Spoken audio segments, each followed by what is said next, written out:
Hello, magandang buhay mga ka-vloggers sa June Bukal YouTube channel ito. Switch po tayo sa pag-aaral ng iba't ibang case. Ang tatalakayin natin ngayon mga ka-vloggers ay ang tinatawag nating bigamy. Pero kung bago pa po kayo sa aking channel, touch all the bell para updated kayo kay YouTube sa aking mga bagong videos. Ano ba yung sinasabi nating crime of bigamy? What is the crime of bigamy? Ito po siya mga ka-vloggers. The crime of bigamy is committed by any person who will contract a second or subsequently marriage before the former marriage has been legally dissolved. Ibig sabihin, ang bigamy, kung ikaw ay kasal sa iyong asawa at nagkaroon ka ng committed na magkaroon ka ng contract to another marriage of another woman, yun ang tinatawag nating bigamy. Subalit, bigamy is punishable by Article 349 of the Revised Penal Code. Sangayon sa ating Revised Penal Code ng 349, the bigamy is a penalty of a prison by a mayor shall impose upon any person who shall contract in a second subsequent, sabi nga nila, marriage before the former marriage has been legally dissolved or before the absence of spouse has been declared presumptively dead by means of a judgment rendered in the proper proceeding. Kung bago nangyari na nag-file o halimbawa may kaso kang bigamy, then dinidinig sa korte ang iyong kaso at namatay ang iyong asawa, so pwedeng mapawalang bisa yung kaso mong bigamy. O halimbawa, nag-apply siya ng annulment, then the case ongoing and proceeding to the court, the bigamy shall be dissolved or kumbaga madidis this case ang iyong application for the bigamy kung namatay ang iyong asawang kinakasuhan ng bigamy. Sabi nga nila, one who contract a subsequently marriage before having the first one declared void and annulled is still guilty of the bigamy. Iyon ang sinasabi. The subsequent marriage must be a requisite for validity except for the fact of there is a prior marriage. However, the Supreme Court has held that the nullity of second marriage is immaterial to the prosecution of the criminal case of a bigamy. Pwede siyang mapawalang bisa. Ang kasal dito sa Pilipinas ay walang expiration. Yun ang lagi nating tatandaan. The marriage here in the Philippines is no expiration dahil wala tayong tinatawag na divorce. E paano naman kung halimbawa, lalong-lalo na minsan nangyayari sa mga OFW, ang iyong asawa ay nag-abroad at nagpakasal sa abroad na hindi mo alam.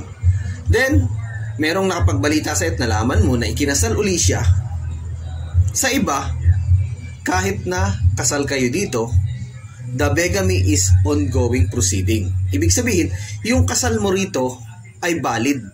So, pwede mong siyang sampahan ng bigamy kahit nagpakasal siya sa ibang bansa dahil wala tayong divorce dito sa Pilipinas. Kasi ang kasal dito sa Pilipinas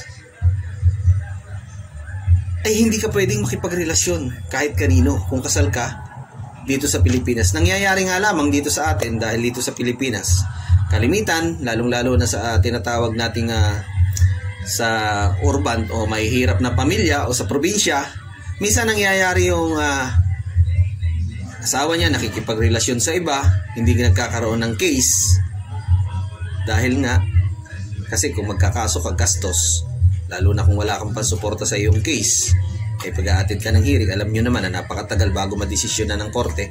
Pero once na ikaw ay nag-apply ng case sa iyong asawa, so pwede siyang makonvict, lalong-lalo na kung may mga evidences, lalong-lalo na kung nakikipagrelasyon siya.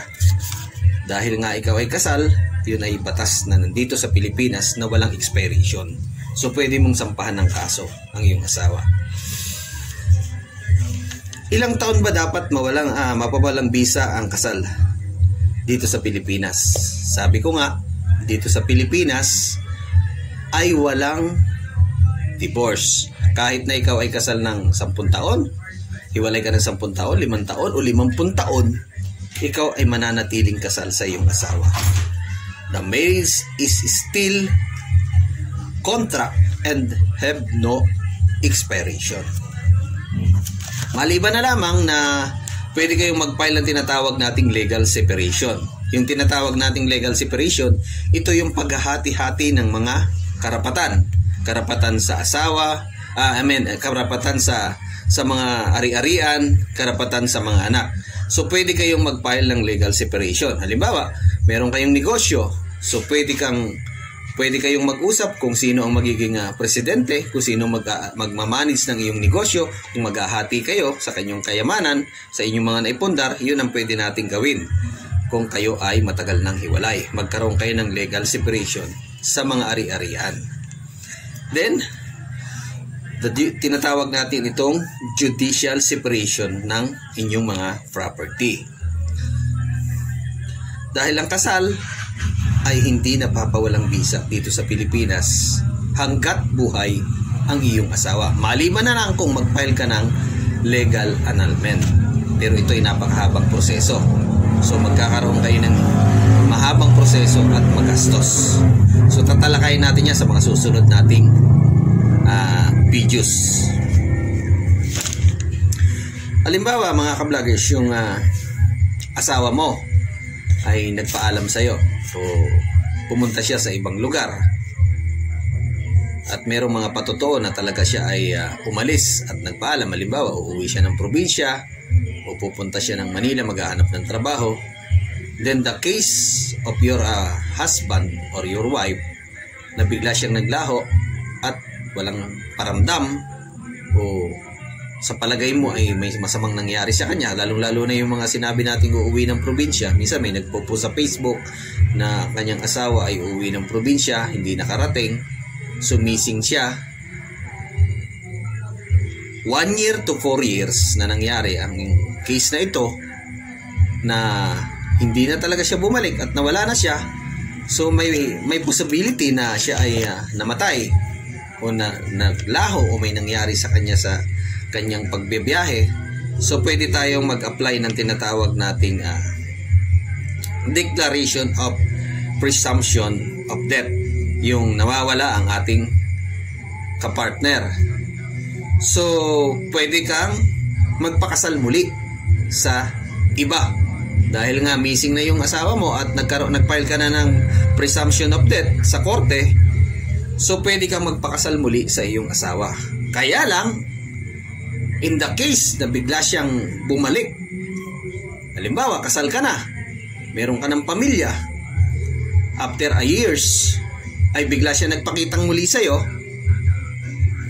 so papanigan pa rin ng batas yung tinatawag nating legally marriage mo. So pwedeng ipawalang bisa niya ang iyong kasal sa iyong pangalawang asawa kahit nag-apply ka ng tinatawag nating declaration of presumption of death. Dahil nga, legal pa rin ang inyong kasal. Dahil nga dito sa Pilipinas ay wala tayong tinatawag na divorce. So, ibig sabihin, pwedeng pawalang bisa uli yung kasal mo sa iyong pangalawang asawa at mananatili na ikaw ay kasal doon sa iyong dating asawa kahit na ikaw ay nag-apply na ng tinatawag nating declaration of presumptions of death.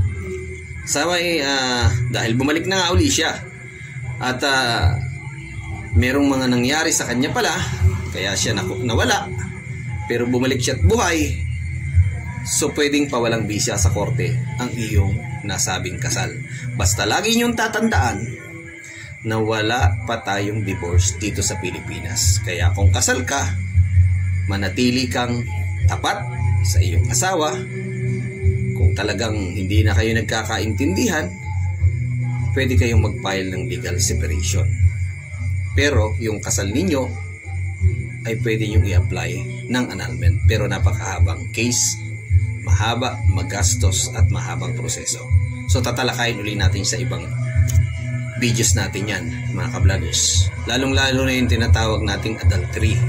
At dito talaga sa Pilipinas ay napakarami nangyayari ng tinatawag nating adultery. Lalong-lalo na kapag mahina yung lalaki, mahina yung babae, gumagawa ng kalukuhan yung kanyang partner. So, paano ba at ano ba ang mga karapatan natin para magsampa tayo ng adultery? Ano ba ang mga kailangan nating ebidensya? Kailangan ba natin talaga siyang mahuli? Magkaroon tayo ng ebidensya, maaktuhan natin para bago natin siya masampahan. Kasi unfair sa isang partner kung harap-harapan ay niloloko siya ng kanyang partner. Subalit wala siyang nagagawang case dahil minsan sinasaalang-alang nila yung kanyang pamilya, sinasaalang-alang niya yung kanyang mga anak, pero ito ay isang napaka-immortal na kasalanan. So hanggang sa muli sa John Abukal YouTube channel, naway maunawaan nyo ang aking mga videos kung bakit pa ulit-ulit pa iba-iba at ang aking next vlog. Sana'y kapulutan nyo ng aral at maging kapaki-pakinabang sa ating mga manonood sa John Abukal YouTube channel. Don't forget to subscribe, like, and share, and community guidelines ay recommended sa aking mga videos. Hanggang sa muli sa John Abukal YouTube channel, ito po si Teacher June. Naway may matutunan kayo sa aking bagong content na ito.